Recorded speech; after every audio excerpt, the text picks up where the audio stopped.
오늘 하나님 주시는 말씀을 같이 읽을 텐데요. 사사기 16장 4절에서 22절까지의 말씀입니다. 사사기 16장 4절에서 22절까지의 말씀을 제가 읽겠습니다. 우리 아주 재미있는 이야기입니다. 무슨 이야기냐면 바로 누구나 들어보았을 삼손에 관한 이야기입니다. 삼손. 손이 세 개여서 삼손이 아니다라는 농담을 하고 싶지만 분위기가 쌓일 것 같아서 근데 했네요. 자, 삼손의 이야기입니다. 4절의 말씀부터 한번 제가 읽겠습니다. 그런 후 그는 소렉 골짜기의 한 여자와 사랑에 빠졌습니다. 사랑에 빠진다는 거 너무 좋은 일이죠. 여러분 첫사랑 빠졌을 때 기억나세요? 아주 희미한 옛 추억을 떠올리면서 사랑에 빠진다는 거 너무나 멋지고 아름다운 일입니다. 어떻게 보면 너무 쉬운 일이었는데, 그죠? 또 어떻게 보면 너무 어려운 일이에요. 만들어낼 수 없는 일, 사랑에 빠졌다. 근데 여러분 살아보니까 그렇죠. 사랑에 빠지는 것보다 더 어려운 게 그 사랑을 유지하는 거, 지키는 거. 그게 진짜 사랑이더라고요. 지금 옆에 사랑하는 사람이 옆에 계시면 말씀해 주세요. 이 사랑을 지킬게. 별로 사랑 안 하는 분들이랑 주로 오셨군요. 자, 그런데 그녀의 이름은 들릴라입니다. 블레셋 군주들이 그녀에게 가서 말했습니다. 그를 유혹해서 그의 강력한 힘이 어디에서 나오는지, 또 우리가 어떻게 하면 그를 붙잡아서 그를 묶고 굴복하게 할 수 있는지 알아보아라.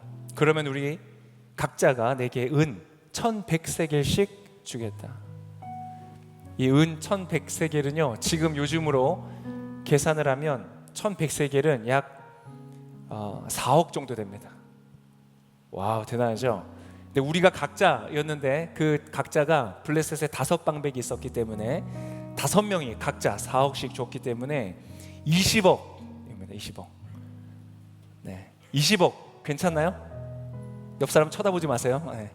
굉장히 이상해집니다. 20억. 여러분, 이 블레셋 사람들한테는 그만한 가치가 있었습니다. 20억을 주고라도 삼손은 제거해야 되는 아주 어려운 대상이었기 때문에. 들릴라 입장에서는 어땠을까요? 안타깝게도 그녀에게는 매력적인 제안이었습니다. 그리하여 들릴라가 삼손에게 말했습니다. 당신의 강력한 힘이 어디에서 나는지, 또 어떻게 하면 당신을 묶어서 굴복시킬 수 있는지 제발 내게 가르쳐 주세요. 왜요? 그것이 나에게 돈을 벌어다 줄 거예요 라는 중요한 얘기를 하지 않았어요. 절반의 진실만을 얘기했죠. 여러분 그거 아시죠? 전체가 다 가짜인 것보다 절반의 진실이 더 위험하다는 거. 오늘 들릴라는 절반의 진실만을 말합니다. 삼손이 들릴라에게 대답했습니다. 만약 그들이 말리지 않은 나무 줄기 7줄로 나를 묶으면 내가 다른 사람들처럼 약하게 되어. 거짓말을 하죠. 남자들의 한계가 있어요. 꼭 들킬 거짓말을 해요. 그죠? 그러자 블레셋 군주들이 말리지 않은 나무 줄기 7줄을 들릴라에게 가져다 주었고, 들릴라는 그것으로 그를 묶었습니다. 들릴라는 사람들이 그녀의 방 안에 숨어 있을 때 삼손에게 말했습니다. 삼손, 블레셋 사람들이 당신에게 쳐들어와요. 그러나 그는 나무 줄기 줄을 마치 실오라기가 불에 닿을 때 끊어지듯 끊어버렸습니다. 이렇게 해서 그의 힘이 어디에서 나오는지 밝혀지지 않았습니다. 그러자 들릴라가 삼손에게 말했습니다. 보세요, 당신이 나를 속였어요. 당신이 내게 거짓말을 했어요. 이제 당신을 어떻게 하면 묶을 수 있는지 제발 가르쳐 주세요. 삼손이 들릴라에게 말했습니다. 그들이 한 번도 사용한 적 없는 새 노끈으로 나를 단단히 묶으면 나도 다른 사람들처럼 약해질 것이에요. 그러자 들릴라는 그 새 노끈을 가져다가 그를 묶고는 그를 불렀습니다. 삼손, 블레셋 사람들이 당신을 들이닥쳐요. 사람들이 방 안에 숨어 기다리고 있었습니다. 그러나 그는 그의 팔에 두른 노끈을 마치 실처럼 끊어버렸습니다. 그러자 들릴라가 삼손에게 말했습니다. 당신은 지금까지 나를 속이고 내게 거짓말을 했어요. 당신은 어떻게 하면 묶을 수 있는지 내게 말해주세요. 그가 그녀에게 말했습니다. 내 머리카락 7가닥과 실과 역 섞어서 짜면 돼요. 여러분 이쯤 되면은 질문을 해야 됩니다. 그죠? 왜 이렇게 집요한 거야? 왜 알려고 하는 거야? 마땅히 질문을 해야 되는데 이 어리석은, 사랑에 빠지면 어리석게 된다고 할까요? 어리석은 삼손은 그냥 그 자리에 머물러 있는 거예요. 그러자 들릴라는 그것을 말뚝에 단단히 붙잡아 맸습니다. 그리고 그녀는 삼손을 불렀습니다. 삼손, 블레셋 사람들이 당신에게 쳐들어와요. 그러자 그는 잠에서 깨어나 말뚝과 배틀과 엮어짠 것을 다 뽑아버렸습니다. 그러자 그녀가 그에게 말했습니다. 마음이 내게 없으면서 당신은 어떻게 내가 너를 사랑한다 라고 말할 수 있습니까? 당신은 나를 3번 속였어요. 당신의 강력한 힘이 어디서 나오는지 당신은 내게 말해주고 있잖아요. 여러분 필살기 등장했습니다. 나를 사랑한다면서 어떻게 이럴 수가 있어요? 필살기 등장. 가장 무서운 말이에요. 그녀가 매일 졸라서 삼손의 마음은 죽을 정도로 괴로웠습니다. 여러분, 천하의 삼손을 죽이는 방법. 여자는 정말 무서운 존재라고 말할 수 있습니다. 그리하여 삼손은 들릴라에게 그의 마음을 다 털어놓았습니다. 너무 안타까운 일이죠. 그가 그녀에게 말했습니다. 내 머리엔 면도칼을 댄 적이 없어. 나는 어머니의 뱃속에서부터 하나님께 구별된 나실 사람이었기 때문이요. 만일 내 머리를 깎아버리면 나는 힘이 빠져서 다른 사람처럼 약해진다오. 그가 마음을 다 털어놓은 것을 들릴라가 알았습니다. 그녀는 블레셋 군주들에게 사람을 보내 말했습니다. 이번 한 번 더 오십시오. 그가 마음을 다 털어놓았습니다. 그러자 블레셋 군주들이 그들의 손에 은을 들고 그녀에게 왔습니다. 들릴라는 삼손을 자기 무릎 위에 잠들게 하고 사람 하나를 불러서 7가닥으로 따은 그의 머리카락을 깎게 했습니다. 여러분 너무나 안타까운 장면을 지금 보고 있습니다. 쉼을 기대하면서 머리를 뉘었던 그 무릎, 그곳이 자신의 무덤이 될 것이라고는 상상하지도 못했죠. 내가 의지했던 것이 나를 죽이는 것이 된다. 너무나 안타까운 일이지만 여러분 우리가 좀 냉정하게 볼 필요가 있습니다. 이것이 현실이고 이것이 역사입니다. 이곳에 있는 어느 누구도 그러한 일을 경험하지 않으시기를 축복합니다. 그리고 그녀는 그를 괴롭게 해보고 그의 힘이 떠난 것을 확인했습니다. 들릴라가 말했습니다. 삼손, 블레셋 사람들이 당신에게 쳐들어와요. 늘 이 목소리가 어떻게 보면 나를 보호하는 목소리라고 생각했겠죠. 삼손, 블레셋 사람이 쳐들어와요. 삼손, 누군가 당신을 노려요. 그래서 믿었던 그 목소리가 결국 나를 속이는 눈 가리기에 불과했다는 것을 깨닫는 것이죠. 근데 그것을 모든 것을 잃는 끝에 가서야 알게 되다니. 그가 잠에서 깨어나 말했습니다. 내가 이전처럼 나가서 무찔러 버리겠다. 그러나 그는 여호와께서 자기에게서 떠나신 것을 알지 못했습니다. 그때 블레셋 사람들이 그를 붙잡아서 눈을 뽑아내고 그의 눈이 뽑힌 것은 이미 멀어버렸던 그의 눈을 말해주고 있는 건지도 모르겠습니다. 그를 가사로 데려갔습니다. 적의 심장부였죠. 그들은 그를 청동 사슬로 묶었습니다. 그는 감옥에서 맷돌을 돌리는 사람이 됐습니다. 여러분 결국 거짓을 분별하지 못했던 삼손은 어떻게 되었는가? 거짓 위로에 자신의 머리를 누였던 삼손은 어떻게 되었는가? 여러분 자유를 빼앗긴 노예의 신세로 전락하게 되었다. 여러분 인생에 인간이 경험할 수 있는 가장 비참한 사건은요, 가난도 아니고 궁핍도 아닙니다. 무엇이냐면 자유의 박탈입니다. 가장 비참한 거예요. 절대 일어나서는 안 되는 일입니다. 삼손은 그걸 경험하고 있어요. 그러다 여러분 다행히도 오늘 본문은 가녀려 보이고 가냘파 보이지만 분명한 소망으로 오늘의 본문이 끝이 납니다. 여러분 우리 하나님 앞에서는요 어떠한 상황도 절망적이고 비극적인 상황으로 끝날 수 없습니다. 하나님이 함께 하시면 역전의 기회가 있는 줄을 믿습니다. 아무리 절망적인 상황인 것처럼 보여도 오늘 삼손에게는 기회가 있습니다. 우리의 삶의 때때로 누군가에게 속아서 모든 걸 잃어버린 것 같은 그러한 상황 속에서도 하나님이 함께 하시면 역전의 기회가 있는 줄을 믿습니다. 오늘 말씀은 어떻게 맺느냐. 22절 그러나 머리가 깎이고 난 후에 그의 머리털이 다시 자라기 시작했습니다. 여러분의 인생 가운데 새로운 기회가 있으시기를 축복합니다. 아멘. 오늘 말씀 위로는 어디에서 오는가? 라는 말씀으로 오늘 같이 말씀 나누겠습니다. 제가 잠깐 기도하겠습니다. 하나님, 오늘 하나님 앞에서 하나님 말씀을 듣습니다. 귀를 기울입니다. 오늘 이 시간 이 자리에 함께하여 주시고 듣는 우리 모두에게 깨닫는 귀를 열어주셔서 하나님, 우리 인생의 아주 중요한 것들을 놓치지 않고 배워가며 얻어가는 귀한 시간 되게 축복하여 주시옵소서. 예수님의 이름으로 기도합니다. 아멘. 네, 여러분 다시 한번 환영합니다. 여러분 너무너무 잘 오셨습니다. 잘 오셨습니다. 우리 보니까 다양한 관계로 함께 오신 것 같아요. 네, 가족이 함께 와서 앉아 계신 분들도 계시고, 아마 친구로 보이는 분들도 계시고, 연인으로 보이시는 분들도 계시고, 2층에서도 많이 계시죠. 2층은 주로 예배를 드리고 싶은 마음 반, 아닌 마음 반인 분들이 보통 앉으시던데, 네. 그리고 특별히 저에게 왼쪽에 계신 분들, 2층에 계신 분들 축복합니다. 제가 고등학생 때 앉아서 은혜 받았던 자리입니다. 네. 은혜 잘 받으시면 목사가 될 수 있습니다. 네, 축복합니다. 여러분, 이곳에 많은 분들이 오셨는데요, 저는 감히 말할 수 있습니다. 여러분에게 무엇이 필요한가 말씀드릴 수 있습니다. 이곳에 앉아 계신 분들, 일주일 동안 열심히 나에게 주어진 일을 감당하느라 야근하고 열심히 일하고 그렇게 오신 직장인분들, 여러분에게 뭐가 필요한지 제가 압니다.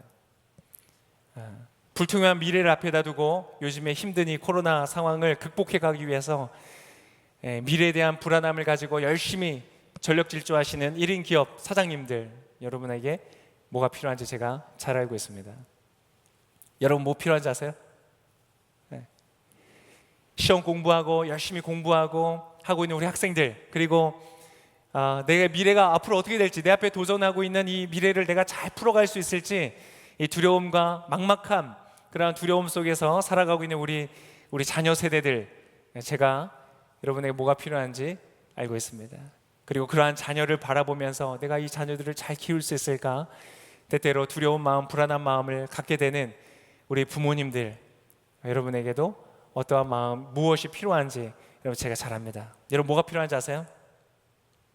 여러분에게는 위로가 필요합니다. 위로가 필요해요. 여러분, 어떤 분이 교회를 갔다 와서 자기 엄마에게 막 불평했대요. 엄마, 나 교회 진짜 안 갈래. 사람들 너무 불친절하고 나한테 관심도 없고 내 말 듣지도 않아. 근데 엄마가 막 위로해 주는 거야. 아니야, 그래도 너 잘 적응할 수 있어. 잘할 수 있어. 네가 목사잖니. 잘할 거야. 목사도 위로가 필요합니다. 여러분, 우리는 위로가 필요한 시대를 살아가고 있습니다. 왜냐하면 우리는 너무나 극도로 스트레스가 많은 사회를 살아가고 있기 때문에 그래요. 유엔 산하의 그 국제노동기구라는 곳에서도 이렇게 선언했다고 하더라고요. 스트레스는 세계적인 신종 전염병이다, 이렇게 선언을 했대요. 지금 현재 미국에서 병원을 찾는 그 환자들의 80%는 스트레스 때문이라는 통계가 나와 있대요. 우리에게는 위로가 필요합니다. 너 잘하고 있어. 너 잘하고 있어. 잘할 거야. 잘 될 거야. 너의 길이 열릴 거야. 이러한 위로가 필요합니다. 옆 사람에게 말씀했어요. 잘하고 있어요. 잘하고 있어요. 잘하고 있습니다. 여러분, 요즘에는 이 스트레스 때문에 섭식 장애가 많이 는다고 합니다. 거식증이나 폭식증이나 이런 것들이 있는데, 어떤 책 제목이기도 하고 유명한 이런 말이 있대요. It's not just what you eat. 너가 무엇을 먹느냐가 문제가 아니야. It's what's eating you. 무엇이 너를 먹고 있는지가 중요한 거야. 이렇게 말하더라고요. 여러분이 이 시대에 너무나 많은 스트레스가 우리의 내면을 갉아먹고 있어요. 여러분, 역사적으로 가장 강했던 남자의 이야기를 오늘 우리가 들었거든요. 역사 속에서 어느 누구도 감당할 수 없었던 이 사람의 기록 중에 하나의 신기록은 나귀 턱뼈를 가지고 이 완전 무장을 한 군인들과 싸워서요 1000명을 때려 죽였대요. 와, 여러분 상상이 되세요? 1000명의 완전 무장한 창과 칼로 무장한 사람들을 나귀 턱뼈로, 여러분 심지어 나귀 턱뼈는 무기용 턱뼈가 될 수가 없습니다. 턱뼈 이렇게 구부러져 있잖아요. 근데 그걸로 1000명을 때려 죽였던 사람, 어느 누구도 깨트릴 수 없는 신기록을 보유한 이 삼손을 무너뜨렸던 것은 강력한 군대도 아니었습니다. 사실 심지어는 들릴라도 아니었어요. 사실 그를 무너뜨렸던 것은 이 스트레스였습니다. 여러분, 그는 늘 적으로 둘러싸여 있었던 사람이에요. 그는 쉴 곳이 필요했어요. 위로가 필요했어요. 그런데 그는 아주 위험한 곳에서 위로를 받는 사람이었습니다. 여러분, 이 시대도 마찬가지입니다. 많은 정치 지도자들, 영적인 지도자들, CEO들 뿐만 아니라 리더가 아니어도 많은 근로자들, 일하는 사람들이 이 스트레스로 인하여서 여러분 넘어집니다. 이 스트레스를 해소하기 위해서 위험한 곳에서 위로를 얻으면서 쓰러지고 있어요. 그래서 이 스트레스 관리가 굉장히 중요한 이슈입니다. 여러분, 삼손도 스트레스가 굉장히 심했다는 증거가 있는데요. 여러분도 한번 여러분 비춰서 한번 생각해 보세요. 삼손이 무엇이 그렇게 스트레스가 심했는 증상이었는가? 바로 무엇이었느냐면 감정 조절이 잘 안 됐다는 거예요. 이 사람은 요즘 말로 하면 분노 조절 장애가 있었던 사람이에요. 한 예로 이런 일이 있었습니다. 이 삼손이 이방 여자와 결혼을 했어요. 결혼식입니다. 근데 결혼식에 이제 막 기분 좋고 하니까 그 친척들과 함께 내기를 합니다. 수수께끼를 내고 맞추면 내가 너희에게 옷 30벌을 주겠다. 못 맞추면 너가 나에게 30벌을 줘라. 이게 내기를 했는데요. 그 친척들이, 이 이방 여자의 친척들이 이 아내, 신부가 되는 사람을 막 위협해가지고, 야, 너 답을 알아내. 막 위협해가지고 이 아내를 통해서 삼손에게 그 수수께끼의 답을 알아냅니다. 답을 맞춰요. 삼손이요, 그걸 맞추자 자기의 아내를 통해서 그 정답을 유출한 것을 알고는 화가 났습니다. 화가 날 수 있죠. 화가 나는 것까지 인정합니다. 화가 나서 어떻게 했는지 아세요? 옷 30벌을 줘야 되잖아요. 옆마을, 블레셋 마을에 가가지고요, 그 마을의 사람들을 죽이고 30벌의 옷을 뺏어서 왔어요. 이게 무슨 일이 황당하게. 수수께끼에 졌다고 화가 나서 30명을 죽이고 옷을 갖다 줍니다. 그리고는요, 결혼식을 박차고 뛰쳐나갑니다. 돌아오질 않아요. 그리고는 한참 있다가 다시 돌아와서 나의 아내를 돌려달라 이렇게 요구합니다. 근데 그동안 이 장인어른 된 사람이 이 자기의 딸을 다른 남자에게 시집을 보낸 거예요. 삼손 어떻게 됐을까요? 열받았어요. 뚜껑이 열렸어요. 분노 조절 장애가 있잖아요. 어떻게 했냐? 여우 300마리를 잡아왔어요. 그래서 여우 꼬리를 서로 묶어가지고요, 거기에 불꽃을 이렇게 횃불을 단 거예요. 그리고 들에다 풀었어요. 2마리씩 째쪄가지고. 야, 여러분 대단하죠? 이 30초만 돼도 숨을 제대로 쉬어도 이 화가 좀 가라앉는다는데요, 여우 300마리 잡는 동안 화가 안 가라앉았어요. 여우 300마리 어떻게 잡았는지 모르겠어요. 불을 지르고 밭에다 불을 지르니까 블레셋 사람들이 와서 따졌습니다. 왜 불을 이렇게 지르냐? 그랬더니 삼손이요, 열받아서요, 따지러 온 사람들 다 때려 죽였어요. 와, 이 정도면 여러분 거의 호러무비 아닙니까? 호러무비. 여러분, 이 사람은 물론 그런 연약함도 하나님께서 쓰셨어요. 그 민족을 구원하는 데 있어서. 근데 여러분, 이스라엘 민족의 리더로서 억압받는, 자유를 빼앗긴 채 억압받는 자신의 민족을 구원하는 리더로서 세워진 사사였지만, 삼손이 하는 이 전쟁들을 보면요, 대의가 없어요. 삼손은 주로 다 개인적 감정에 의한 분노를 통한 전쟁을 이루는 거예요. 굉장히 불쌍한 사람, 돌봐줘야 되는 것이 필요한 사람이었어요. 여러분, 바로 이 사람은 너무나 외로운 리더였고요. 여러분, 그 팔로워들, 같은 민족들도 여러분 이 삼손이 감당이 됐겠어요? 뭐 화가 나면 정신을 못 차리고 막 움직이는 이 삼손을 모두가 부담스러워요. 삼손은 너무 사실 외로운 리더였어요. 그래서 신경이 늘 날카로운 상태에 있었고, 여러분, 날선 칼일수록 안전한 칼집이 필요했던 것처럼 그에게는 위로가 필요했고 그의 머리를 누일 만한 그러한 공간이 필요했던 것이에요. 자, 여러분, 한번 여러분에게 스스로 한번 물어보시겠어요? 여러분의 감정 상태는 지금 어떻습니까? 여러분, 분노 조절 잘 되세요? 고개를 다 숙이시네요. 때때로 우리의 감정이 잘 조절이 안 될 때가 있어요. 때때로는 분노일 수도 있고, 때때로는 무기력함일 수도 있고, 슬픔일 수도 있고, 우울함일 수도 있어요. 때때로 우리의 감정이 마치 고장난 것처럼 나의 통제를 벗어나서 자기 마음대로 막 움직여버리는 것이, 그러한 것들을 우리가 경험할 때가 있어요. 특히 이 분노는 요즘에 많은 사회적 문제를 야기하죠. 그리고 실제적인 이 손해로 많이 갖고 온대요. 통계를 보니까 화를 잘 내는 직원은요, 화를 잘 내지 않는 직업보다 동일한 선상에서 봤을 때 연봉이 30%가 적더래요. 네. 그러니까 화를 많이 내면 여러 가지 문제, 사회적인 문제, 관계적인 문제, 나의 커리어의 문제가 나타나더라는 것이죠. 삼손에게는 위로가 필요했어요. 여러분, 삼손에게 위로가 필요했다면 무서울 것이 없는 남자, 벌떡 일어서면 1000명이든 2000명이든 3000명이든 감당이 안 되는 남자. 그래서 이 삼손을 무너뜨리려면 이 매복으로도 안 되니까 그 힘의 근원을 찾으려고 이렇게 사람들이 노력했을 정도로 어떤 것으로도 정복할 수 없었던 강한 삼손, 그에게 위로가 필요했다면 여러분에게도 위로가 필요합니다. 여러분 주변에 철인같이 보이는 사람 있으실 거예요. 뭐 두려운 게 없어 보이고 뭐든지 성취하고 달려나가는 그 사람, 어느 누구의 위로도 필요 없을 것 같은 그 사람, 여러분 아세요? 그 사람도요 위로가 필요해요. 우리 모두는 위로가 필요한 사람입니다. 질문은 우리에게 위로가 필요한가가 아니에요. 우리에게 필요한 질문은 뭔지 아세요? 어디에서 위로를 얻을 것인가? 이게 우리의 질문입니다. 삼손은요 주로 연애에서 위로를 얻으려고 했어요. 정확히 말하면 육체적 관계를 통해서 위로를 얻으려고 했어요. 여러분, 사랑에 빠졌다는 말이 나오지만 원래 사랑은 상호적인 거잖아요. 내가 너에게 주고 너는 나에게 주고 상호적으로 서로 아끼고 사랑하고 존중하는 마음이었어요. 그런데 삼손은요 사랑을 주고자 했던 마음은 전혀 없었어요. 그냥 그녀로부터 위로를 받고 싶어서였어요.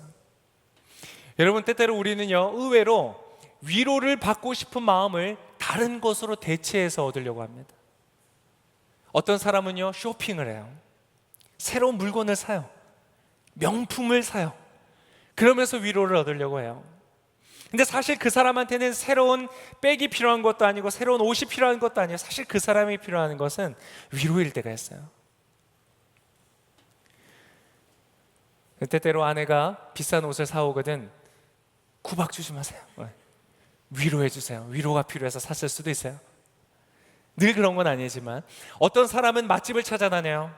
좋은 음식, 맛있는 음식, 분위기 좋은 곳을 찾아다녀요. 근데 그 사람에게 때때로는 맛있는 음식이 아니라 위로가 필요할 때가 있다는 거예요. 많은 사람들이 넷플릭스를 봐요. 채널이 엄청나게 많은 그러한 TV를 막 돌려봐요. 사실 그 사람이 찾는 것은요 그 채널 속의 위로예요.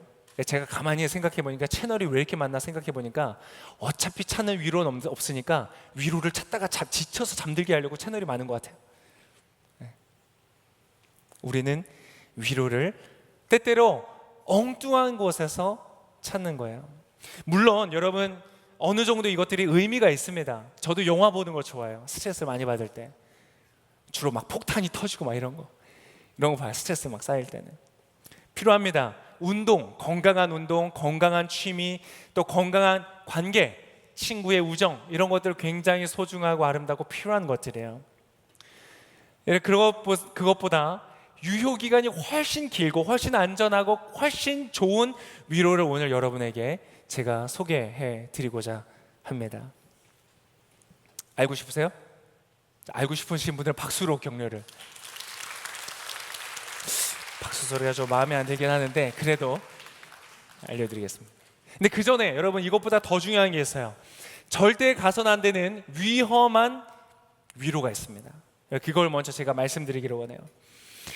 자, 오늘 삼손은요 어떤 곳에서 위로를 누리려고 했는가? 스킨십에서 누리려고 했어요. 무릎에 머리를 대는 거였어요.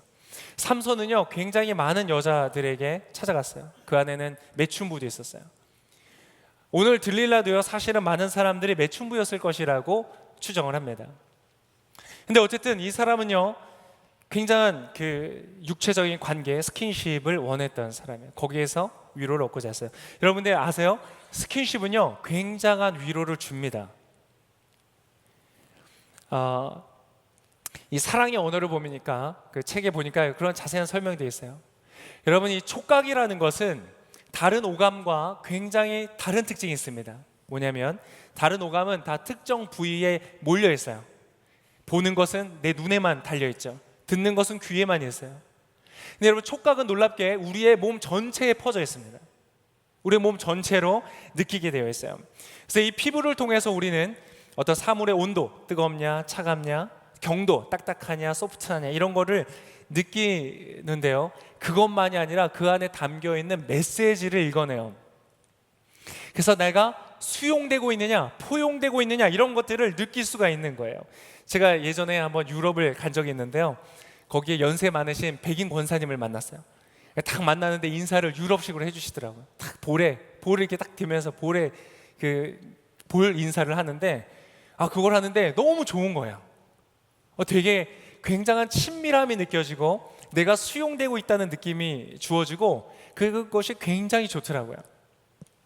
그래서 여러분, 실제로 이 스킨십이라는 것은 그러한 수용의 메시지, 포용의 메시지와 함께 친밀함을 가져다 준다는 거예요.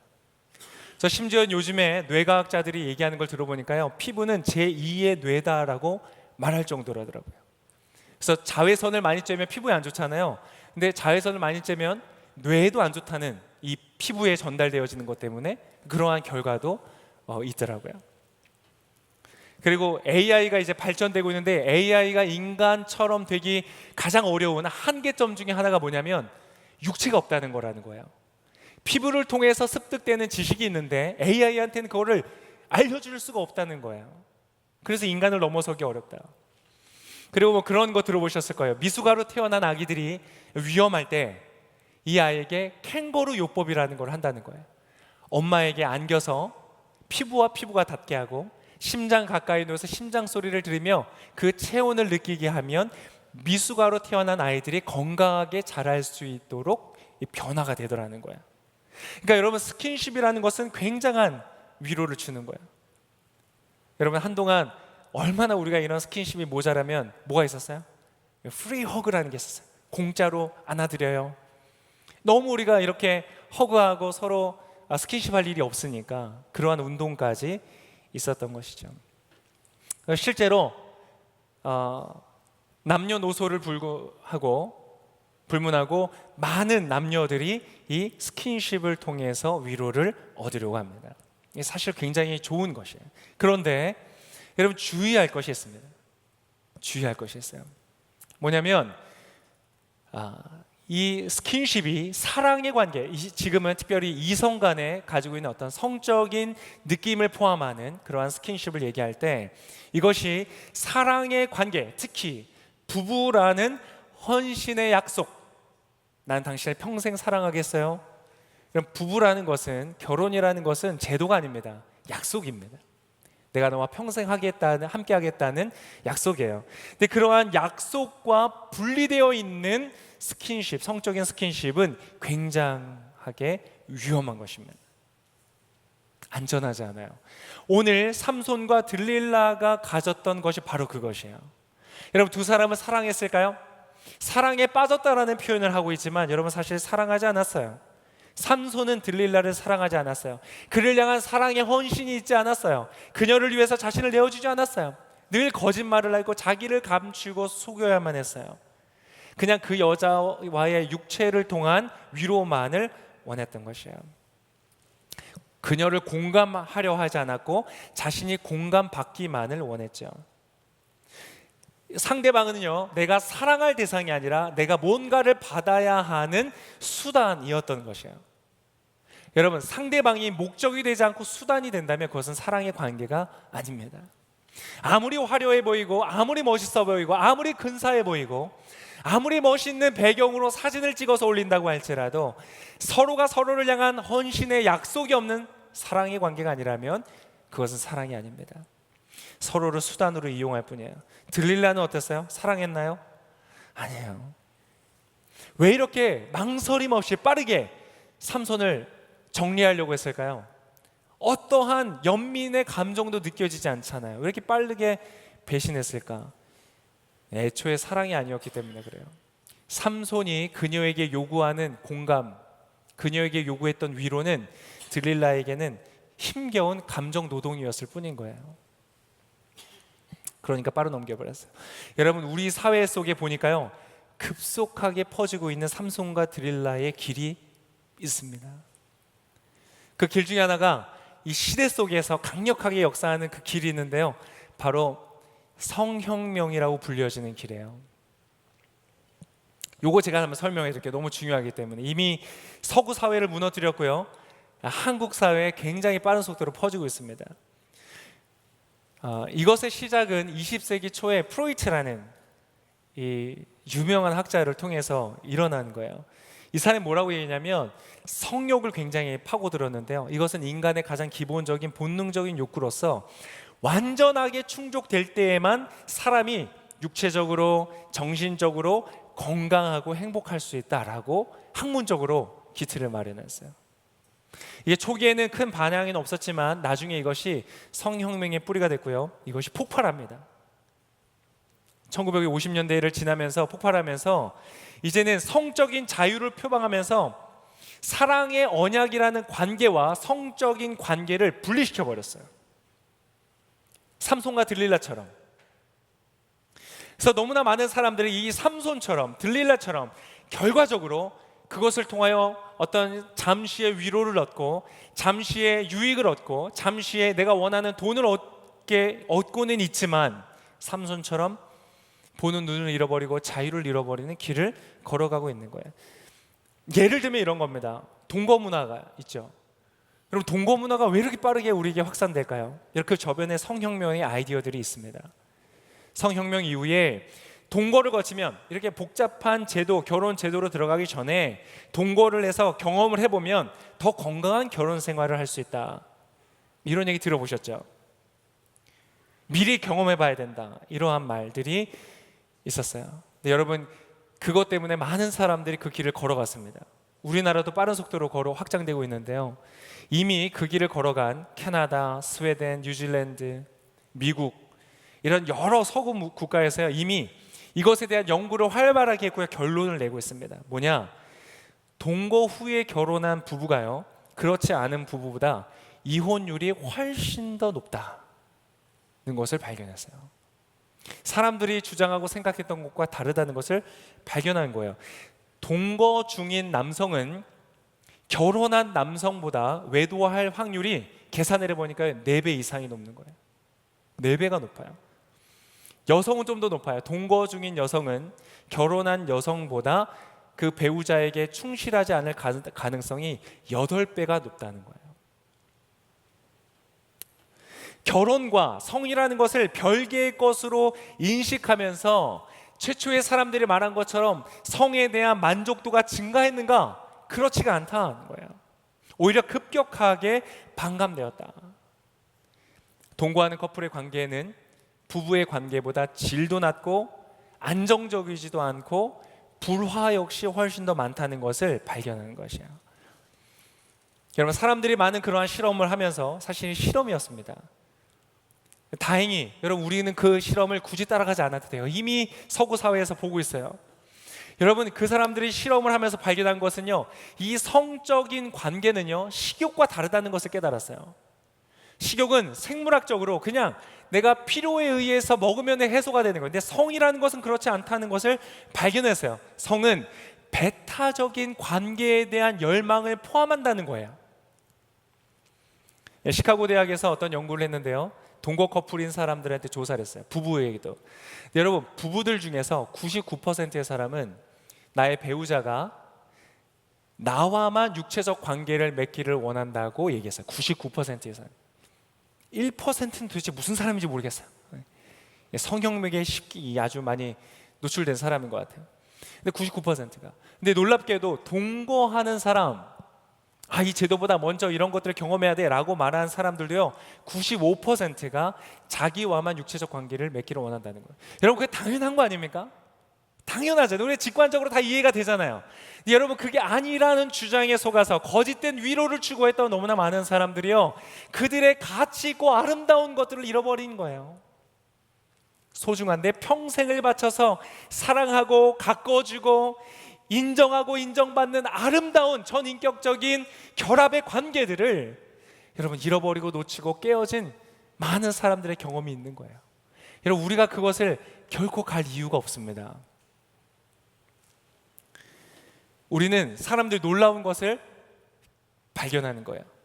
성적인 자유가 아무리 대단해 보이고 좋아 보이고, 영화에서 보면 뭐 눈만 맞으면 바로 침실로 들어가는 이러한 장면들이 우리에게 굉장히 매력적으로 보인다고 할지라도, 많은 사람들이요, 성적인 관계가 배타적이지 않을 때 모욕감을 느끼는 거예요.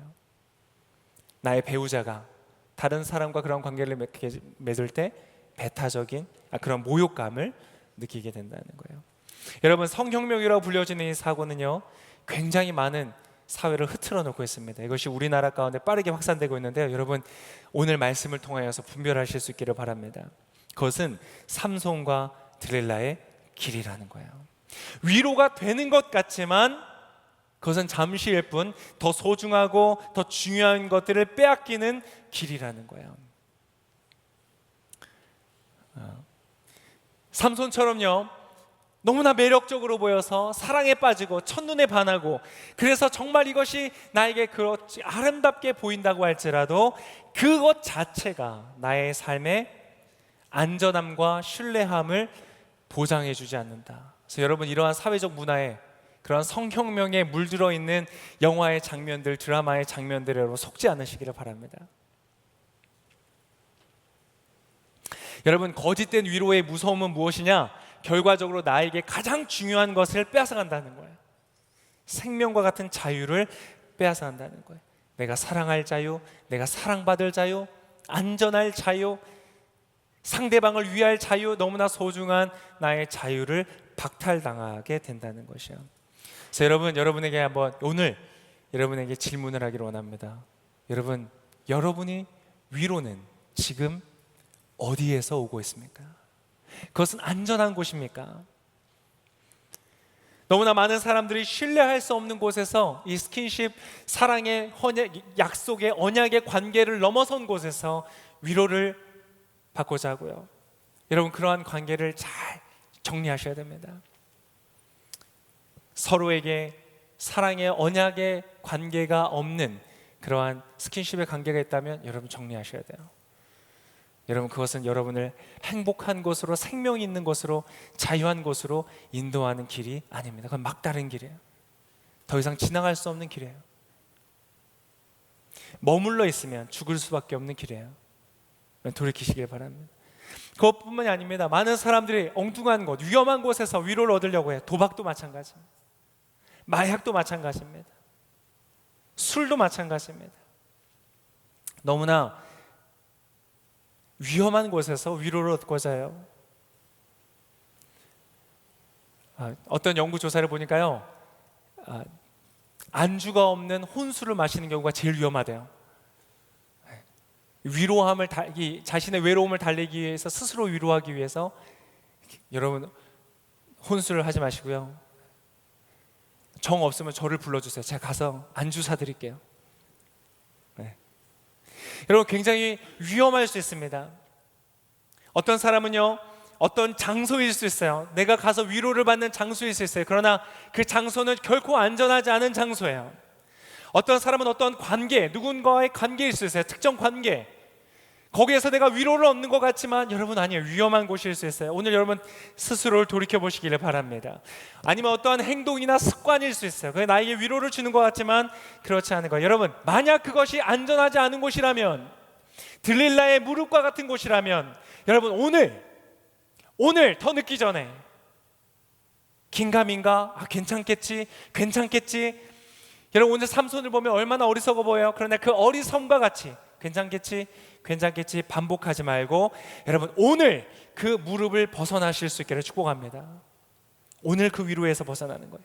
징조를 보면서도 계속 누워있지 마세요. 미련을 버리고 오늘 돌아서는 거예요. 여러분, 어떤 분들은 오늘 이 자리를 나가면서 핸드폰을 열고요, 어떤 어플을 제거하셔야 돼요.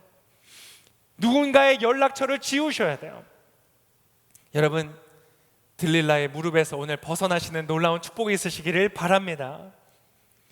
여러분, 여러분의 소중한 가치를 지키고, 여러분의 존재의 가치를 지키고, 여러분이 정말 아름답고 행복하게 즐겁게 위로를 받을 수 있는 최고의 위로의 자리를 오늘 제가 소개시켜 드리려고 해요. 이 말은 여러분에게 친구가 필요 없다는 말도 아니고 연인이 필요 없다는 말도 아니고 취미생활이 필요 없다는 말도 아니에요. 다 좋은 거예요. 여러분 마음껏 즐기세요. 그러나 그런 것들을 보아도 비교할 수 없이 안전하고 영원하고 정말 여러분에게 꼭 맞는 오늘 위로를 제가 전달해 드리려고 합니다. 여러분 이것을 전달할 때 제가 두 가지만 먼저 참고하시고 들으시면 좋을 것 같아요. 여러분 많은 연구의 결과들을 찾아보니까요, 스트레스에 있어서 동일하게 제시하는 것 하나가 있습니다. 뭐냐면 사건 자체보다 해석이 중요하다는 거예요. 많은 사람들이 내담자의 문제가 아니라 내담자가 가지고 있는 문제에 대한 반응이 문제가 된다는 거예요. 그것을 대하는 태도, 이런 것들이 중요하다는 거예요. 즉 무슨 말이냐면, 다시 말하면 여러분의 인생에, 여러분이 갖고 있는 스트레스에는요, 새로운 스토리가 필요하다는 거예요. 난 안 될 거야, 어떡하지, 큰일 났어, 난 아무것도 안 될 거야, 내 인생은 망했어 라고 스토리가 주어지는 것이 아니라, 아니야, 난 할 수 있어, 이것은 나에게 오히려 유익이 될 거야, 고통이 있지만 이것은 지나갈 거야, 그러나 이것에 아름다운 열매가 맺힐 거야, 새로운 스토리가 들려줄 때 그 스트레스를 극복하고 이기는 힘이 되더라는 거예요. 여러분 오늘 새로운 스토리를 발견하시기를 바랍니다. 두 번째는 뭐냐면 회복 탄력성이라는 말이 새롭게 등장했어요. 여러분 들어보셨는지 모르겠어요. 회복 탄력성, resilience라고 불려지는데요, 하와이에서 어떤 섬에 아주 유명한 연구가 있었습니다. 이 1950년대요. 근데 그 곳은 아주 범죄자들, 알코올 중독자들, 정신질환자들이 잔뜩 모여있는 아주 좋지 않은 그러한 섬이었어요. 근데 그 섬에 태어난 신생아들을 18년 동안 추적하면서 조사를 한 거예요. 얘들이 어떻게 되나, 어렸을 때 이 어려운 환경들을 어떻게 될까, 어떻게 영향을 받았을까. 그런데 놀라운 결과를 발견했어요. 그 중에서도 아주 열악한 가정 환경에 아주 안 좋은 부모님 밑에서 태어나서 고통 속에 성장한 아이들 중에 30%의 사람들은요, 그 어린 시절의 고통과 상관없이, 과거의 경험과 상관없이 너무나 훌륭하게 성장을 했더라는 거예요. 그 사람들이 뭐가 있었는가? 그러면서 발견한 게 회복 탄력성이에요. 그들은 남들보다 더 우수한 회복 탄력성을 갖고 있는 거예요. 웬만한 스트레스가 하고 웬만한 어려움이 와도요, 그것으로부터 일어서는 힘이, 이 탄력성이 좋은 거예요. 근데 이 회복 탄력성이 어디서부터 왔나? 연구를 했더니 뭐라고 했냐면, 이 사람이 할 수 있고 잘할 거라고 믿어주는 단 한 명의 어른이 있을 때,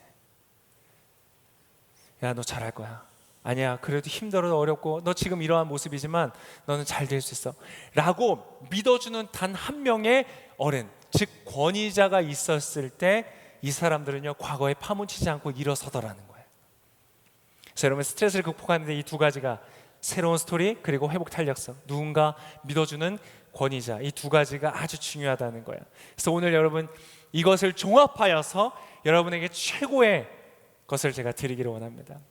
제가 오늘 가져온 것은 성경 안에서 회복 탄력성의 만렙을 찍은 사람이에요. 탑인 사람이에요. 누구냐면 다윗이라는 사람의 시입니다. 시편 139편에 이 다윗은요, 그렇게 어려웠던 순간들, 자신의 형들 7명의 형들 안에서 그늘에 가려서 인정받지 못하고 주목받지 못하고 늘 소외되었던 그 어린 시절의 아픔들, 그리고 자기가 섬겼던 자신의 보스로부터 극심한 질투를 받아서 히스테리적인, 정신질환적인 질투를 받아서 압박을 당하고 쫓겨다니고 죽음의 위협을 당하는 속에서도 그를 위하여 나는 연주를 하는데 그는 나에게 창을 던지는 거예요. 그러한 분노와 복수심과 적개심 속에서도요, 망가지지 않고 놀라운 회복 탄력성을 키워서 용서하고 품어주고 사랑하는 멋진 사람이 되었어요. 그 사람은 도대체 어떠한 스토리를 가지고 있었는가? 그 사람엔 도대체 누가 있었기에 그는 무너지지 않았는가? 오늘 그것을 시편 139편의 이 것으로 여러분에게 전달해 드리고자 합니다. 마음을 열고 한번 들어보세요. 139편 한번 띄워주시고요. 이렇게 되어 있습니다. 오 여호와여, 주께서 나를 살펴보셨으니 나를 아실 것입니다. 그분이 나오죠. 다윗을 잘 아는 사람이 나요. 모르는 사람이 아니야. 대충 알고 아이 너 잘할 거야. 대충 말하는 사람이 아니라 아는 사람이. 내가 앉고 서는 걸 하시고 멀리서도 내 생각을 하시고 다니는 길도 하시고 눕는 것도 하시고 모든 일을 샅샅이 알고 계세요. 4절에 심지어 뭐라고 앉아서요? 여호와여 내가 말을 내 혀에 담기도 전에 그것을 아시는 분이래요. 그럴 때 있잖아요. 너무 속상한데 아무 말도 나오지 않을 때, 그럴 때 있죠. 네, 주님은 그것도 아신다는 거예요. 근데 아시는데 뭐라고 하시냐면 5절에 보니까 앞뒤로 나를 둘러싸 주시고 내게 손을 얹으신대요. 바로 이거예요. 아, 그렇게 사람들이 다윗을 죽이러 쫓아다니고 군대가 쫓아다닐 때도 이의 내면이 무너지지 않았던 것은 그를 둘러싸고 보호하시는 하나님이 계셨기 때문이구나. 그래서 그는 말하는 거예요. 그토록 나를 그토록 잘 아시다니 너무도 놀랍고 너무도 높아서 나는 따를 수가 없습니다. 7절에 이렇게 말해요. 내가 주의 영을 떠나 어디로 가겠습니까? 내가 주 앞을 떠나 어디로 가겠습니까? 하늘에 올라가서 있어도 거기에 계시고 지옥의 잠자리를 마련해도 거기 계신대요. 내 영혼이 가장 깊은 절망 중에 있어도 하나님은 나를 버리지 않으시고 버려두지 아니하시고 그 자리에 함께 하고 계신다는 거예요. 바로 그 자리가 내 머리를 누이고 쉴 수 있는 자리야. 내가 나로서 존재할 수 있는 자리, 나의 좌절과 절망은 꺼내놓을 수 있는 자리. 야 그러지 마 라고 말하지 아니하시고 야 너가 그렇구나, 네 마음이 그렇구나, 내가 말하기도 전에 아시는 분. 내가 새벽 날개를 타고 바다 저 끝에 내려앉더라도, 굉장히 유명한 식구인데요, 새벽 날개 근사하고 아름다운 게 아니에요. 일찍 일어난 게 아니에요. 밤새도록 잠을 못 자는 거야. 뜬 눈으로 밤을 지새우고 새벽을 맞이하며 바다 저 끝에 가장 변두리에 아무도 알아주지 않는 곳에, 그곳에 있어도 주님은 그곳에서도 나를 인도하시고요, 나를 붙들어 주신다는 거예요. 그리고 뭐라고 앉아서요? 13절에 보면요 이렇게 기록하고 있어요. 13절에 주께서는 내 장기를 지으셨고 내 모태에서 나를 만드셨어요. 내가 주를 찬양합니다. 왜요? 주께서 나를 경이롭게 멋지게 지으셨어요. 야 이 나쁜 놈아, 야 이 건방진 놈아, 주변의 사람들이 자신을 욕하고 모욕하고 너는 막내야, 너는 할 수 없어, 그것이 너의 한계야, 무수히 많은 사람들이 자신을 제한하는 목소리를 해도요, 그것에 매이지 않을 수 있었던 이유가 무엇이었는가? 바로 하나님의 나를 얼마나 경이롭게 만드셨는지 그것에 집중하고 있었던 거예요. 여러분 그거 아세요? 여러분 하나님의 걸작품이에요. 하나님이 여러분을 경이롭게 만드셨어요. 그거 아세요? 여러분은 경이로운 존재예요. 여러분 옆 사람에게 진심을 담아서 한번 말씀하세요. 당신은 놀랍습니다. 이렇게 말씀해 주세요. 네. 아 이런 거는 당신은 놀랍습니다 이렇게 하시면 안 돼요. 인상 살짝, 눈을 살짝 찡그리시면서 놀랍습니다 다시 한번 해주세요.